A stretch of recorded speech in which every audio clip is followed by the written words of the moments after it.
పొరపాటున చంద్రబాబు కానీ ఇక్కడున్న కొబ్బరి బొండాన్ని మాత్రం ఎవరు నమ్మద్దు అసలు పొరపాటున కూడా. ఎందుకంటే ఇది పనికిరాని కొబ్బరి బొండం, నేను కూడా చెప్పాను. అది ఆ నీళ్లు తాగడానికి పనికిరావు, కుళ్ళిపోయిన కొబ్బరి బొండం అనమాట.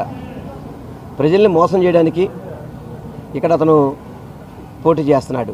నేను అది ఒకటే చెప్పాను, 2014 నుంచి నువ్వు 19 వరకు ఏం ఏడ్చావు ఇక్కడ, నువ్వేం చేసావు ఈ నియోజకవర్గానికి?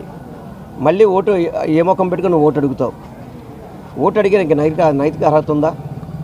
స్థలాలు కనబడితే కబ్జాలు చేయడాలు, ఏదైనా ఉంటే రౌడీజం చేయడాలు, గోండాయిజం చేయడాలు.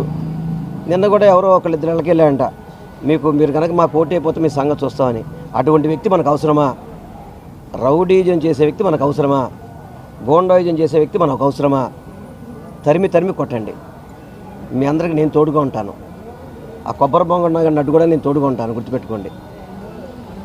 ఎందుకంటే ప్రతిరోజు కూడా భయపెడుతున్నాడు ప్రతి ఒక్కరిని కూడా, జాగ్రత్తగా ఉండండి అని చెప్పని. నేను ఒక్కటే చెప్తున్నా, బాగుండమ్మా, నీ రౌడీజాలు గోండాయిజాలు గతంలో జరిగినాయేమో, ఇప్పుడు పొరపాటు కూడా జరగనేమో. పిచ్చి వేషాలు వేసి ప్రజల్ని ఇబ్బంది పెట్టినా కానీ ఊరుకునే ప్రసక్తే లేదు. నేను బాగుండమ్మకి స్ట్రైట్గా వార్నింగ్ ఇస్తున్నాను. నీకు దమ్ము ధైర్యం ఉంటే ప్రజల్ని రిక్వెస్ట్ చేసి అడుగు. బెదిరిస్తే మాత్రం మా దృష్టికి ఇప్పటికే 2-3 చెప్పారు. ఇంక మరొకసారి ఎవరైనా చెప్తే మాత్రం నీ మీద కఠిన చర్యలు ఉంటాయని మాత్రం బాగుండమని హెచ్చరిస్తున్నాను.